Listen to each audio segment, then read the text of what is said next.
Assalamualaikum warahmatullahi wabarakatuh. Waalaikumsalam Waalaikumsalam warahmatullahi warahmatullahi wabarakatuh. wabarakatuh. Waalaikumsalam warahmatullahi wabarakatuh.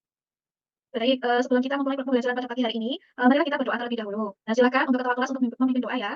Oke, baik Ibu Lutfi. Teman-teman, sebelum memulai pelajaran, marilah kita membaca doa sesuai dengan keyakinan masing-masing. Berdoa dimulai. Doa selesai.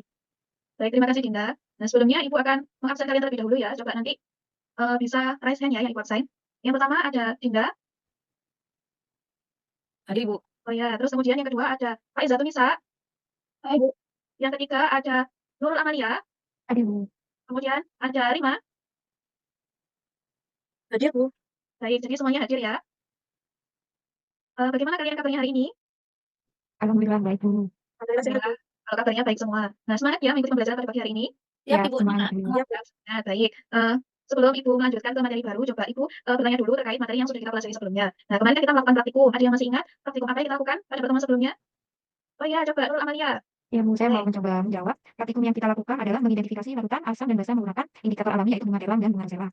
Ya, bagus sekali sudah mengingat praktikum yang sudah kita lakukan pada pertemuan sebelumnya. Nah, indikator yang kita gunakan kemarin itu kan ada bunga telang sama bunga rosella. Kira-kira ada yang bisa menjelaskan atau tidak bagaimana hasil identifikasi larutan asam dan basa menggunakan bunga telang? Jadi warnanya kalau asam bagaimana, kalau basa bagaimana? Oh iya, Pak Izzatun Nisa, silakan. Saya Bu, ada bunga telang, perubahan warna yang terjadi, jika asam berubah warna menjadi biru atau merah muda. Kemudian kalau kondisinya basah nanti berubahnya hijau, sedangkan kalau netral nanti berubahnya biru. Iya, tepat sekali Nisa. Jadi bagus sekali apa yang sudah dijelaskan oleh Nisa tadi. Itu untuk perubahan warna ketika kita menggunakan indikator bunga telang, begitu ya. Nah, sekarang ada yang masih ingat bagaimana hasilnya ketika kita mengidentifikasi larutan asam dan basa menggunakan indikator bunga rosella. Coba ada yang masih ingat bagaimana hasil warnanya? Saya Coba, Bu, Rima, ya. ya kan kemarin kita praktikumnya asam dan basa ya Bu menggunakan bunga rosella. Nah kalau bunga rosella itu pada keadaan asam terjadi perubahan warna dari merah menjadi ungu kemerahan. Selanjutnya kalau basa itu dia berubah warna menjadi hijau atau biru hijauan. Iya, tepat sekali Rima. Jadi bagus sekali ya kalian sudah mengingat semua praktikum yang kita lakukan kemarin. Nah, untuk itu Ibu akan menyampaikan tujuan pembelajaran pada pagi hari ini. Yaitu yang pertama, berdasarkan hasil praktikum yang sudah kalian lakukan, kalian dapat menganalisis perbedaan larutan asam dan basa menggunakan indikator alami. Kemudian yang kedua, dengan menggunakan aplikasi digital, nanti kalian akan dapat membuat digital storytelling dalam menjelaskan laporan hasil praktikum identifikasi asam basa dengan indikator alami dengan tepat. Nah, kalian kan kemarin sudah melakukan praktikum, begitu ya. Biasanya ketika kalian sudah melakukan praktikum, harusnya membuat laporan praktikumnya, begitu ya. Namun kali ini berbeda. Jadi laporan praktikumnya itu tidak dibuat secara biasanya dicetak, begitu ya. Nah, namun sekarang laporan praktikumnya nanti dibuat digital storytelling. Nah, kira-kira ada yang tahu apa itu digital storytelling? Apakah itu semacam membuat sebuah cerita ya Bu?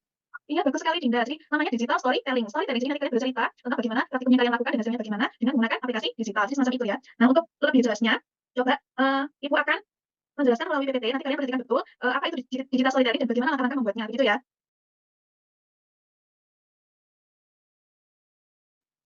Nah, ini untuk contoh digital storytelling ya. Tugasnya adalah membuat digital storytelling, yaitu menceritakan hasil praktikum identifikasi larutan asam basa menggunakan indikator alami berupa bunga telang dan bunga rosella. Nah, dari PPT yang sudah Ibu jelaskan tadi, adakah pertanyaan atau yang belum dipahami? Ada yang ingin ditanyakan? Lia, apa sudah Berarti berarti ini kita bebas menggunakan aplikasi apa saja, Bu? Apa kita boleh memasukkan dokumentasi kita ke dalam bentuk video? ya, jadi untuk aplikasi apa saja yang digunakan, itu kalian bebas untuk memilih begitu ya. Jadi pilih saja aplikasi yang dapat digunakan untuk editing gitu ya. Jadi untuk edit videonya, audionya, atau gambar gitu ya. Terus kemudian mengenai digital storytelling yang akan dibuat, nanti Ibu tentukan begitu ya. Tapi Ibu akan berikan dua pilihan. Yang pertama, nanti kalian membuat DST terkait hasil praktikum identifikasi asam basa menggunakan indikator bunga telang dan rosella. Kemudian ide yang kedua, membuat digital storytelling terkait proses praktikum identifikasi asam basa menggunakan indikator bunga telang dan rosella yang dijadikan sebagai cerita. Nah, kira-kira dari kedua ide tadi, yang lebih menarik itu yang mana? Oh iya, coba Nisa. Bu, menurut saya lebih baik menggunakan ide yang pertama Bu. Jadi nanti kelompok saya akan diletakkan dalam video itu lalu melakukan praktikum yang baru. Oh iya, baik, boleh. Jadi nanti untuk temanya yang akan kalian gunakan adalah pilihan pertama, ya. Nah, terus kemudian setelah itu, langkah selanjutnya kalian harus mencari informasi terkait tema yang sudah saya tentukan tadi ya, pilihan pertama tadi ya. Jadi kalian membuat DST dengan apa itu namanya, menceritakan hasil praktikum identifikasi asam basa menggunakan bunga telang dan bunga rosella. Nah, untuk itu, karena kalian harus mencari informasi, terus kemudian kalian buat skrip dan storyboard dan lain-lain, maka kalian butuh diskusi kelompok. Sehingga kalian nanti akan saya kumpulkan ke dalam breakout room. Namun sebelumnya, saya akan membagikan LKPD kepada kalian. Nah, nanti bentuk LKPD-nya seperti ini. Nah, kalau sudah nanti saya akan masukkan kalian ke breakout room ya. Coba tunggu sebentar. Baik, untuk kelompoknya Rima ya. Coba kalian sudah selesai dalam membuat skripnya? Sudah Ibu. Kami konsultasikan dulu Ibu. Saya mohon izin share screen. Oh iya, iya, boleh. Dari kelompok kami menyusun scene-nya ada 15 Bu. Jadi nanti ceritanya ada 15 cerita, 15 slide atau adegan. Untuk keterangan tiap scene-nya ada dari scene 1. Scene 1 di sini ada halaman cover, ada judul dan tema praktikum yang telah dilakukan. Nanti tidak ada karena hanya tulisan, nanti ada back song-nya. Untuk back song-nya insya Allah kami akan menggunakan lagu ini Bu. Ini sudah kami tampilkan untuk link YouTube-nya atau untuk song-nya. Kemudian di scene kedua Karena skrip yang kalian buat ini sudah sesuai, maka kalian bisa lanjutkan dengan membuat storyboard. Sudah semua ya? Kelompok bisa mempresentasikan hasil storyboard-nya ya, atau menunjukkan storyboard-nya coba. Nah, ini untuk storyboard dari scene 1 itu berisi identitas kelompok ya. Jadi kan tujuannya tadi adalah mengidentifikasi larutan asam basa menggunakan indikator alami berupa pengetahuan dan identitas kelompok. Selanjutnya ada tujuan praktikum. Ini masih renungan ya Bu ya, jadi belum bentuk finalnya. Nanti bentuk finalnya kami akan menggunakan Canva insya Allah Ibu. Gitu. Selanjutnya untuk scene 3-nya. Ya, bagus sekali ya dari kelompoknya 5 dalam pembuatan storyboard sudah cukup kreatif dan juga menarik dan menggambarkan pesan yang akan disampaikan, yaitu apa? Mengidentifikasi larutan asam dan basa menggunakan indikator. Nah, karena kan sudah menyelesaikan skrip dan juga apa itu namanya storyboard-nya, jangan lupa nanti dikumpulkan ya untuk skrip dan storyboard-nya. Kemudian nanti kalian kumpulkan juga untuk gambar, kemudian video, animasi ataupun audio yang dibutuhkan untuk disinkronasi dengan aplikasi yang akan digunakan dalam pembuatan digital storytelling. Nah, namun karena waktunya itu terbatas, ini kan waktunya sudah mau habis. Nanti kita lanjutkan di pertemuan depan, begitu ya. Jadi pertemuan depan kalian sinkronasi ya semua gambar, video, teks dan lain-lain itu ke dalam aplikasi yang digunakan. Gitu ya, bisa dipahami anak-anak? Bisa Ibu. Kalau sudah kita akhiri pembelajaran pada pagi hari ini, namun sebelumnya kita berdoa terlebih dahulu. Coba silakan Dinda untuk memimpin doa ya. Oke, baik Ibu. Teman-teman, sebelum kita mengakhiri pembelajaran hari ini, mari kita membaca doa bersama. Semoga kita pelajarannya bermanfaat. Berdoa dimulai. Berdoa selesai. Baik, terima kasih anak-anak ya untuk hari ini. Jangan lupa mempelajari sub-materi berikutnya atau pembuatan apa? Digital storytelling masa selanjutnya ya, betul. Sinkronasi ini nanti coba-coba gitu ya. Saya akhirnya assalamualaikum warahmatullahi wabarakatuh. Baik, assalamualaikum warahmatullahi wabarakatuh. Waalaikumsalam warahmatullahi wabarakatuh. Nah, sebelum kita memulai pembelajaran pada pagi hari ini, marilah kita berdoa terlebih dahulu. Silakan untuk ketua kelasnya memimpin doa. Baik Ibu, teman-teman, sebelum memulai pelajaran, marilah kita membaca doa sesuai dengan kepercayaan dan keyakinan masing-masing. Berdoa dimulai. Berdoa selesai. Baik, terima kasih Dinda. Sebelum lanjut ke materi berikutnya, coba Ibu absen dulu. Yang pertama ada Dinda ya, kemudian yang ada hadir. Hadir Ibu. Kemudian yang kedua ada Pak Izzatunisa. Hadir. Ya, terus kemudian yang ketiga ada Nurul Amalia. Hadir Bu. Terus ada Rima ya. Hadir Bu. Jadi masuk semua ya ini? Ya Ibu. Ya, alhamdulillah kalau masuk semuanya. Nah, bagaimana kabarnya hari ini? Alhamdulillah baik. Baik Ibu. Alhamdulillah jika baik semuanya. Siap untuk belajar? Siap Bu. Semangat ya. Ya, semangat. Nah, coba sebelum kita lanjutkan agenda yang kemarin, masih ingat tidak kemarin itu kita membuat apa saja untuk langkah-langkah digital storytelling-nya? Sudah buat apa saja kalian? Sudah membuat skrip Ibu. Iya, betul. Coba dulu apa? Selain skrip, apa nak? Ibu dari bikin idenya dulu, informasinya, terus skrip, lanjut sama storyboard-nya Bu. Oh iya, betul sekali. Sudah sampai membuat storyboard. Nah, berarti hari ini kita akan melanjutkan ke tahap berikutnya, yaitu kalian sudah mengumpulkan ini ya kemarin itu apa? Gambar, video, audio, animasi yang akan digunakan, gitu kan? Nah, sekarang kita mau mensinkronasikan semuanya dalam aplikasi digital yang kita pilih. Nah, aplikasi yang kita gunakan, yang paling mudah itu kita gunakan Canva saja, gitu ya. Nah, untuk itu coba diperhatikan dulu bagaimana mensinkronasi semuanya multimedia yang sudah kalian kumpulkan tadi ke dalam aplikasi Canva ya.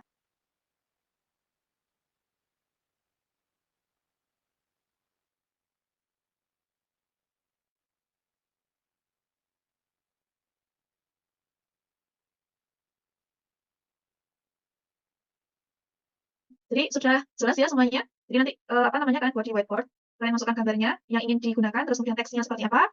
Kalau sudah nanti disimpan dalam bentuk JPG ya tadi, terus kemudian kalau sudah nanti cari speed paint di aplikasi Canva ya. Terus kemudian nanti apa namanya gambarnya dimasukkan ke dalam speed paint tadi ya. Yang sudah kalian download tadi dimasukkan ke speed paint. Nah, kalau sudah nanti dalam bentuk video itu kan belum ada audionya ya. Nanti kalian bisa combine atau kalian edit di substitute masukkan apa namanya audio yang kalian gunakan begitu ya.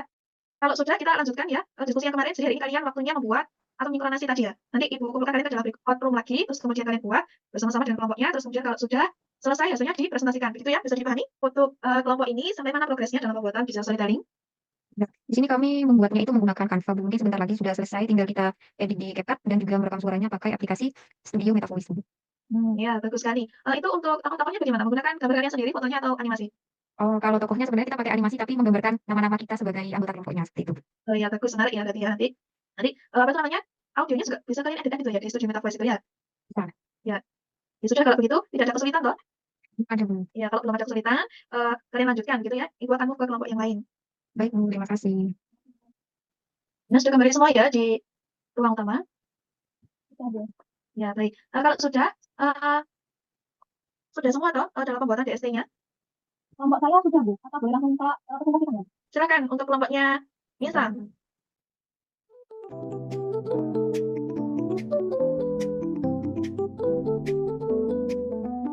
Hai semua, perkenalkan kami dari kelompok 1.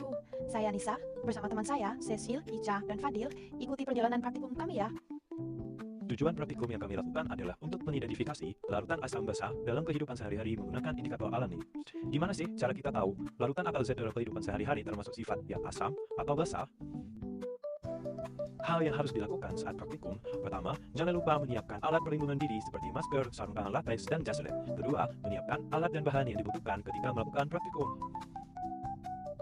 Selanjutnya, mempersiapkan indikator alami, ekstrak bunga telang dan bunga rosella. Caranya sama, pertama cuci bunga, 2 tuangkan air panas, tunggu selama 5 menit, baru kita saring sebagai ekstraknya. Ayo kita praktikum. Pertama, menyiapkan plat tetes kering. Kedua, mengambil 1 tetes larutan A sampai L dengan pipet, kemudian teteskan pada masing-masing lubang plat tetes.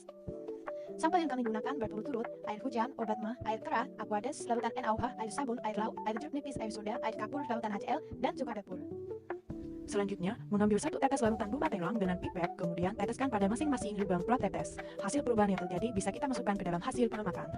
Berdasarkan hasil pengamatan yang kami lakukan, terjadi perubahan warna dari sampel A sampai sampel L. Pada tabel, diperlihatkan keadaan sebelum dan sesudah diteteskan ekstrak bunga telang sebagai indikator alami. Hasil pengamatan ini akan digunakan untuk mengidentifikasi suatu zat atau larutan bersifat asam atau basa. Mari kita lanjutkan ke analisis pembahasan yang telah kami diskusikan bersama. Check it out!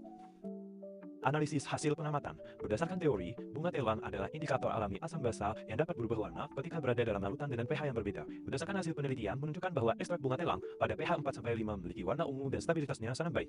Ekstrak bunga telang pada pH 6-7 memiliki warna yang pudar. Warna antosianin bunga telang pada berbagai pH ialah sebagai berikut. Berdasarkan teori tersebut, maka dilihat dari perubahan warna sampel A sampai sampel L, air hujan bersifat asam, obat mah bersifat basa, air keran bersifat netral, aquades bersifat netral, larutan NaOH bersifat basa, air sabun bersifat basa, air laut bersifat basa, air jeruk nipis bersifat asam, air soda bersifat asam, air kapur bersifat basa, larutan HCl bersifat asam, dan yang terakhir juga bersifat asam. Mari kita lanjutkan praktikum yang kedua. Pertama, menyiapkan plat tetes kering. Kedua, mengambil 1 tetes larutan A sampai L dengan pipet, kemudian teteskan pada masing-masing lubang plat tetes yang telah disediakan. Selanjutnya, mengambil 1 tetes larutan bunga rosella dengan pipet, kemudian teteskan pada masing-masing lubang plat tetes. Selanjutnya, hasil perubahan bisa kita amati dan bisa kita masukkan ke dalam tabel hasil pengamatan. Selanjutnya, Berdasarkan hasil pengamatan yang kami lakukan, terjadi perubahan warna dari sampel A sampai sampel L. Pada tabel, diperlihatkan keadaan sebelum dan sesudah diteteskan ekstrak bunga rosella sebagai indikator alami. Analisis hasil pengamatan. Indikator alami dari bunga rosella akan menunjukkan perubahan warna yang khas tergantung pada pH larutan yang diuji. Berikut adalah traik warna bunga rosella berdasarkan pH. Pada pH asam atau pH di bawah 7, warna ekstrak bunga rosella akan berubah menjadi merah atau ungu kemerahan. Dan pada pH netral atau pH sama dengan 7, ekstrak bunga rosella biasanya berwarna merah muda. Dan pada pH basa atau pH di atas 7, warna ekstrak bunga rosella akan berubah menjadi hijau atau biru kehijauan. Berdasarkan hasil pengamatan, karena perubahan warna yang terjadi tidak terlalu terlihat, maka kami dapatkan data sebagai berikut. Air hujan bersifat asam sampai netral, obat mah bersifat netral sampai basa, air keran bersifat asam sampai netral, aquades bersifat netral, larutan NaOH bersifat netral sampai basa, air sabun bersifat netral sampai basa, air laut bersifat netral, air jeruk nipis bersifat asam sampai netral, air soda bersifat asam, air kapur bersifat basa, larutan HCl bersifat basa, dan juga dapur bersifat asam. Berdasarkan praktikum yang telah kami lakukan, maka dapat disimpulkan sebagai berikut. Bahan alami yang dapat digunakan sebagai indikator asam basa adalah bahan yang memiliki perubahan warna di pH yang berbeda atau memiliki traik pH. Perbedaan warna pada bunga telang lebih jelas terlihat daripada bunga rosella. Dari 12 sampel yang diuji, yang bersifat asam larutan HCl, juga dapur, jeruk nipis, air hujan, dan air soda. Yang bersifat netral, air keran dan aquades, bersifat basa, obat mah, air kapur, air laut, larutan NaOH, dan air sabun.